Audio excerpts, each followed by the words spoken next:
ಕನ್ನಡ ಅನುಷ್ಠಾನ ಆಗ್ತಾ ಇಲ್ಲ. ಕನ್ನಡ ಅನುಷ್ಠಾನದ ಇಲ್ಲೇ ಮಹಾನಗರ ಪಾಲಿಕೆ ಅಧಿಕಾರಿಗಳದಾರು, ಕಂದಾಯ ಅಧಿಕಾರಿಗಳದಾರು, ನಾವು ಫೋನ್ ಮಾಡ್ತೀವಿ, ಅವ್ರ ಫೋಟೋಗಳು ಕಳಿಸ್ತೀವಿ, ಯಾವುದೇ ಕನ್ನಡ ಅನುಷ್ಠಾನದ ಕೆಲಸ ಆಗ್ತಾ ಇಲ್ಲ. ದಯವಿಟ್ಟು ತಾವು ಮಹಾನಗರ ಪಾಲಿಕೆ ಅಧಿಕಾರಿಗಳಿಗೆ ಸೂಚಿಸಬೇಕು.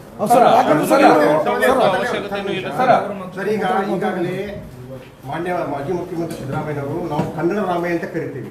ನಮಗೆ ಹೆಮ್ಮೆ ವಿಷಯ, ಯಾಕಂದ್ರೆ ಅವ್ರ ರಕ್ತದಲ್ಲಿ ಬಂದಿದ ಅವರು ನಮ್ಮ ಮಧುರೆಗಿದ್ದಾರೆ. ಮುಖ್ಯವಾಗಿ ವಿಷಯ ಅಂದರೆ ಸರ್, ತಮ್ಮ ಸರ್ಕಾರ ಇದ್ದಾಗ ಮಾನ್ಯ ಸಿದ್ದರಾಮಯ್ಯವರು ಮುಖ್ಯಮಂತ್ರಿ ಇದ್ದಾಗ 60% ಕನ್ನಡ ಬಳಕೆ ಮಾಡಬೇಕಂತ ಕಡ್ಡಾಯ ಆದೇಶ ಮಾಡಿದ್ರು ಸರ್. ಇದೇ ಒಂದು ನಾವು ಪ್ರೇರಣೆ ಇಟ್ಕೊಂಡು ಮಹಾನಗರ ಪಾಲಿಕೆಗೆ 8-10-2020 ಮನವಿ ಕೊಟ್ಟಿದ್ದೀವಿ ಸರ್. ಅವರಿಗೆ ಏನಂದ್ರೆ ಮಹಾನಗರ ಪಾಲಿಕೆಯಲ್ಲಿ ಸುಮಾರು 3500 ನಾಮಫಲಕಗಳು ಸರ್. ಈ ರೀತಿ ನೋಡಬಹುದಲ್ಲ ತಾವು, ಯಾವ ರೀತಿ ಮಹಾನಗರ ಪಾಲಿಕೆ ಅಂತೇಳಿ ಈ ರೀತಿ ಅದು ತ್ರಿಭಾಷೆಯಲ್ಲಿ ಬರ್ದಿದೆ ಸರ್. ಇದು ಮಹಾನಗರ ಪಾಲಿಕೆ ಸ್ವತಃ ಉಲ್ಲಂಘನೆ ಮಾಡ್ತಾ ಇದೆ. ದಯವಿಟ್ಟು ನಾನು ವಿನಂತಿ ಅಂದ್ರೆ ಸರ್, ಇವರೇ ಉಲ್ಲಂಘನೆ ಮಾಡಿರುವಾಗ ಇವರು ಎಷ್ಟು ಮಟ್ಟಿಗೆ ಮಾನ್ಯ ಸಿದ್ದರಾಮಯ್ಯನವರು ಕನ್ನಡ ರಾಮ ಅಂತ ಇಸ್ಕೊಳ್ಳೋರು, ಅವ್ರು ಎಷ್ಟು ಮರ್ಯಾದೆ ಕೊಡ್ತಾ ಇದ್ರು. ಯಾರು ಆಯುಕ್ತರು ಪ್ರತಿಯೊಂದು ವಿಷಯದಲ್ಲಿ ಆಯುಕ್ತರು ಕನ್ನಡನೆ ಮಾಡ್ತಾರೆ ಸರ್. ಅದರ ಸಲುವಾಗಿ ಅವ್ರ ಮೇಲೆ ಕಟ್ಟಡ ಆದೇಶ ಮಾಡ್ಬೇಕು ಸರ್. ಯಾಕಂದ್ರೆ ಯಾರಾದ್ರೂ ಅಂಗಡಿ ಫಲಕದ ಮೇಲೆ ಕನ್ನಡ ಬರ್ತಿದ್ರೆ ಅವ್ರು ನೋಟಿಸ್ ಕೊಡ್ತಾರೆ, ಮಹಾನಗರ ಪಾಲಿಕೆ ನೋಟಿಸ್ ಕೊಡ್ತಾರೆ, ಅವ್ರ ಕೇಸ್ ಹಾಕ್ತಾರೆ. ಆದ್ರೆ ಸ್ವತಃ ಮಹಾನಗರ ಪಾಲಿಕೆಯವರು ತಮ್ಮ ಫಲಕದ ಮೇಲೆ 3500 ಸರ್, ಉದ್ಯಾನ ಆಗಿರಬಹುದು, ಕಾಲೇಜ್ ಆಗಿರಬಹುದು, ವೃತ್ತಗಳಲ್ಲಿ ಸಂಪೂರ್ಣವಾಗಿ ತ್ರಿಭಾಷೆ ಬರ್ದಿದೆ ಸರ್. ಈ ರೀತಿ ನಾವು ಮನವಿ ಕೊಟ್ಟಾಗ ಅವರು ರಾಜ್ಯ ಕನ್ನಡ ಪ್ರಾಧಿಕಾರಕ್ಕೆ ಇದಕ್ಕೆ ಸಲಹೆ ತಗೊಂಡ್ರು ಸರ್. ಅವ್ರು ಏನಂದ್ರೆ ಅವ್ರೇ ಹೇಳ್ತಾರೆ ಸರ್, ತ್ರಿಭಾಷಾ ಸೂತ್ರದಲ್ಲಿ ನಾವು 3 ಭಾಷೆ ಬರೀಬೇಕಂತೇಳಿ ಹೇಳಿದ್ದಾರೆ ಅಂತೇಳಿ ಮಹಾನಗರ ಪಾಲಿಕೆ ನಮ್ಮ ಪತ್ರ ಬರೆದ್ರು ಸರ್. ಈ ರೀತಿಯಾಗಿ ಮಹಾನಗರ ಪಾಲಿಕೆಯವರು ಕನ್ನಡದ ಉಲ್ಲಂಘನೆ ಮಾಡ್ತಾ ಇದ್ದಾರೆ, ಆಮೇಲೆ ಅನುಷ್ಠಾನ ತರ್ತಾ ಇಲ್ಲ. ನನಗೆ ವಿನಂತಿ ಏನಿದೆ ಸರ್, ಅವರ ಮೇಲೆ ನಾವು ಬೆಳಗಾವಿ ಕರ್ನಾಟಕದ ಅವಿಭಾಜ್ಯ ಅಂತ ಆಗಲೇಬೇಕು, ಒಳ್ಳೆಯದು ಸರ್. ಇದೇ ರೀತಿಯಾಗಿ ಮಹಾನಗರ ಪಾಲಿಕೆ ಆಯುಕ್ತರ ಜೊತೆ ಅವರು ಸಂಪೂರ್ಣವಾಗಿ ಅವರಿಗೆ ಯಾವುದೇ ಮಾಹಿತಿ ಇರುವುದಿಲ್ಲ, ಯಾವುದೇ ಒಂದು ರಾಜಕಾರಣಿ ಮಾತು ತಿಳ್ಕೊಂಡು ನಮ್ಮ ಕನ್ನಡಿಗರ ಚೆಲ್ಲಾಟ ಆಡ್ತಕ್ಕಂಥ ಕೆಲಸ ಮಾಡ್ತಾರೆ.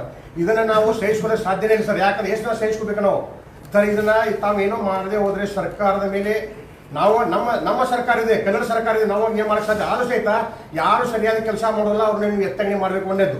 ಎರಡನೇದಾಗಿ ಮಹಾನಗರ ಪಾಲಿಕೆಯನ್ನ ಸೂಪರ್ ಸೀಡ್ ಮಾಡೋ ಮುಖಾಂತರ, ಯಾಕೆ ಕಳೆದ ಇಷ್ಟು ಇತಿಹಾಸದಲ್ಲಿ 2 ಬಾರಿ ಸೂಪರ್ ಸೀಡ್ ತಾವು ಮಾಡಿದ್ರಿ, ಅವ್ರ ಪಾಠ ಕಲಿಸಿದ್ರಿ. ಇವತ್ತೇನಾಗಿದೆ ಸರ್, ಮೊದಲಿಗೆ ಭಾಷಾವಾರು ಚುನಾವಣೆ ಆಗ್ತಿತ್ತು, ಇವತ್ತೇನಾಗಿದೆ ಬಿಜೆಪಿ ಕಾಂಗ್ರೆಸ್ ಪಕ್ಷವಾರು ಚುನಾವಣೆ ನಡೀತಾ ಇದೆ. ಆಮೇಲೆ ಯಾರೇ ಪಕ್ಷದ ಕನ್ನಡಿಗರಿದ್ದಾರೆ ಅವರು, ನಾವು ಯಾರೇ ಭಾಷಣ ಸಾಧ್ಯ ಇಲ್ಲ. ಬಿಜೆಪಿ ಇರ್ಬೋದು, ಕಾಂಗ್ರೆಸ್ ಇರ್ಬೋದು, ಎಲ್ಲ ಕನ್ನಡಿಗರೇ. ನಾವು ಕನ್ನಡಿಗರು, ನಾವು ಒಂದು ಪಕ್ಷರು ಇದ್ದೇವೆ. ಅದು ಮುಖ್ಯ ಅಲ್ಲ ಸರ್. ನಮಗೆ ಕನ್ನಡನ ಎತ್ತಿಡಿದಂಗೆ ಕೆಲಸ ಮಾಡಬೇಕು. ಬಿಜೆಪಿಲಿ ಕಾಂಗ್ರೆಸ್ ಅಲ್ಲಿ ನಮಗೆ ಬೆಳಗಾವಿ ಮಹಾನಗರ ಪಾಲಿಕೆಯಲ್ಲಿ ಬೆಳಗಾವಿ ನಮ್ಮದು ಅಂತಕ್ಕಂಥ ಗೊತ್ತುವಳಿ ಸ್ವೀಕಾರ ಮಾಡದಿದ್ರೆ ಅದ್ರ ಬಗ್ಗೆ ಉಗ್ರ ಹೋರಾಟ ಮಾಡ್ತೀವಿ. ಕೆಲವು ಜಿಲ್ಲೆಗಳ ನಮಗೆ ಟೈಮ್ ಕೊಡ್ಲಿಕ್ಕೆ ಅವಕಾಶ ಇಲ್ಲ, ಯಾಕಂದ್ರೆ ಎಲ್ಲ ಹೋರಾಟ ಮುಗಿದಿದೆ. ಅದರ ಸಲುವಾಗಿ ತಾವು ಮಂತ್ರಿಗಳಿದ್ರಿ, ತಾವು ಕಟ್ಟಡ ಆದೇಶ ಮಾಡ್ರಿ. ಯಾಕಂದ್ರೆ ಬಂದಿದ್ರಿ, ಮೊದಲನೇ ಬಂದಿದ್ರಿ, ನಾವು ಕನ್ನಡಿಗರು ತಮ್ಮ ಸ್ವಾಗತ ಮಾಡ್ತಾ ಇದ್ದೀವಿ. ಅದೇ ರೀತಿ ನಮ್ಮದು 60% ಇದೆ ಸರ್. ಈ ರೀತಿ ಅವ್ರಲ್ಲಿ ಅನುಷ್ಠಾನ ಮಾಡ್ತಕ್ಕಂಥ ಕೆಲಸ ಮಾಡಿ ಅಂತ ವಿನಂತಿ ಮಾಡ್ತೇವೆ ಸರ್. ಅದ್ರ ಕೆಲವೊಂದು ದಾಖಲೆ ಸರ್ ನೋಡ್ಬೋದು. ನಿನ್ನೆ ಖಂಡಿತ ನಾನು ಇದನ್ನ ಮುಖ್ಯಮಂತ್ರಿಗಳ ಜೊತೆ ಮಾತನಾಡಿ, ಕಾನೂನು ಜೊತೆ ಮಾತನಾಡಿ ಗೊತ್ತುವಳಿನ ಪಾಲಿಕೆಯಿಂದ ಸ್ವೀಕಾರ ಮಾಡೋದಕ್ಕೆ ನಮ್ದು ಯಾವುದೇ ಅಡ್ಡಿ ಇಲ್ಲ ಅನ್ನೋ ರೀತಿ ಒಂದು ನಿರ್ಣಯ ಕಳಿಸ್ತಾರೆ ಸರ್. ಏನಂದ್ರೆ ಮಹಾನಗರ ಪಾಲಿಕೆಯಲ್ಲಿ ನಮ್ಮ ಮಹಾಪೌರರು ಮತ್ತು ಉಪಮೇಯರ್ ಏನಿದ್ದಾರೆ ಸರ್, ಇವ್ರಿಗೆ ಏನಾದ್ರು ರಾಜಕೀಯ ನಾಯಕರೇನು ಒತ್ತಡ ಇದೆಯಾ ಅಥವಾ ಯಾಕಂದ್ರೆ ಏನಾದ್ರು ನಾಯಕರು ಪ್ರಭಾವನೂ ಇಲ್ಲ. ಆಕ್ಚುಲಿ ಈ ತರ ನೀವು ಬಂದು ಇಲಾಖೆಗೆ ಕಳಿಸಿರೋದು ನನ್ಗೆ ಗೊತ್ತಾಗಿದ್ದೆ ಮೊನ್ನೆ. ಕಾನೂನು ಅಭಿಪ್ರಾಯ ಬಂದಿರೋದು 21ನೇ ತಾರೀಕು. ಆ ಕಾನೂನು ಅಭಿಪ್ರಾಯ ಬಂದ್ರೆ ನನ್ಗೆ ಗೊತ್ತಾಗಿರೋದು ನೆನ್ನೆ. ಬಹಳ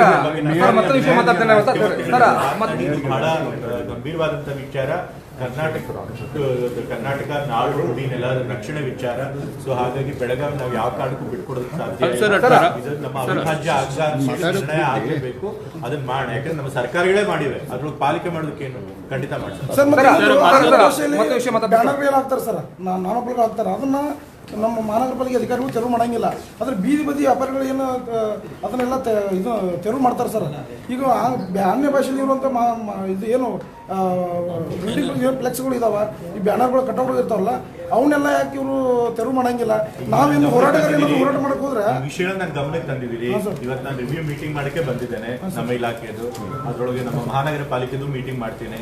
ಸೊ ಈ ವಿಷಯಗಳನ್ನು ಖಂಡಿತ ಅಲ್ಲಿ ಚರ್ಚೆ ಮಾಡಿ ಅಧಿಕಾರಿಗಳಿಗೆ ಸರಿಯಾದ ಸೂಚನೆ ಕೊಡ್ತೀವಿ. ಸರ್ ಮತ್ತೊಂದು ವಿಷಯ ಹೇಳ್ತಂದ್ರೆ ದಯವಿಟ್ಟು ನಿಮಗೆ. ಈಗ 35 ಜನ ಬಿಜೆಪಿ ಇದ್ದಾರೆ, ಕರೆಕ್ಟಾ? ಅದರಲ್ಲಿ ಪಕ್ಷೇತರು 10 ಜನ, ಕಾಂಗ್ರೆಸ್ 10 ಜನ ಇದ್ದಾರೆ. ಆಮೇಲೆ ಸ್ಥಳೀಯ ಶಾಸಕರು ಕೂಡ ನಮ್ಮ ಉತ್ತರದಾಗ, ದಕ್ಷಿಣದಾಗಂತೂ ಅವ್ರು ರಾಜಕೀಯ ಮಾಡ್ತಾ ಇದ್ದಾರೆ. ಅಭಯ ಪಾಟೀಲ್ ಅವರಿಗೆ ವೋಟ್ ಬ್ಯಾಂಕ್ ಇದೆ, ಮಾಡ್ತಾ ಇದ್ದಾರೆ. ಬಟ್ ನಾನು ಇವ್ರಿಗೆ 4 ಸಲ ಮನಿ ಮಾಡ್ಕೊಂಡೆ ಸರ್. ಅವರಿಗೆ ಆಶಿಫ್ ಶೇರ್ ಸರ್ ಅವರಿಗೆ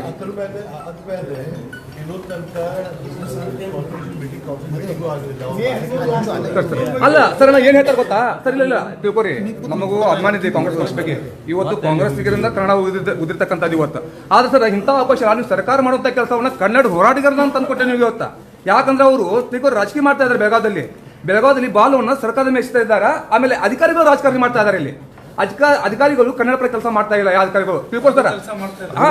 ದಾರಿ ತಪ್ಪಿಸುವಂತ ಕೆಲಸ ಮಾಡ್ತಾ ಇದ್ದಾರೆ ಅಧಿಕಾರಿಗಳು. ಅದು ಸರ್ ದಯವಿಟ್ಟು ಲೆಟರ್ನೇ ಬೇಸ್ ಮಾಡಿ ಭೇಟಿ ಕೊಟ್ಟಿದ್ದಾರೆ. ಮತ್ತೆ ಹಿಂದೆ 2005 ಅವರು MS ಅವರು ಮಾಡಿದ್ದಾರೆ, ಸುಪ್ರೀಂ ಕೋರ್ಟ್ ಇದ್ದಾರೆ. ಹಾಗಾಗಿ ನೀವು ಕೂಡ ಈ ರೀತಿ ಕೊಡಬೇಡಿ ಅಂತ ಕಾನೂನು ಇಲಾಖೆಗೆ ಹೇಳಿ ಸರಿಯಾದ ಅಭಿಪ್ರಾಯ ಪಡ್ತೀವಿ. ಸರ್, ಈಗ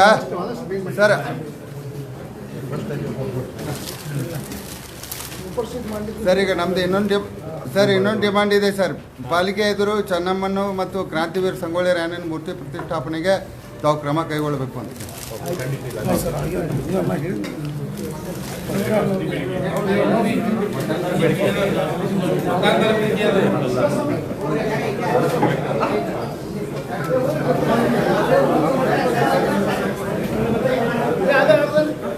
ಹೆಚ್ಚಿನ ವಿಡಿಯೋಗಳಿಗೆ ಪ್ರತಿಧ್ವನಿ ಯೂಟ್ಯೂಬ್ ಚಾನೆಲ್ ಸಬ್ಸ್ಕ್ರೈಬ್ ಮಾಡಿ, ಬೆಲ್ ಐಕಾನ್ ಕ್ಲಿಕ್ ಮಾಡಿ.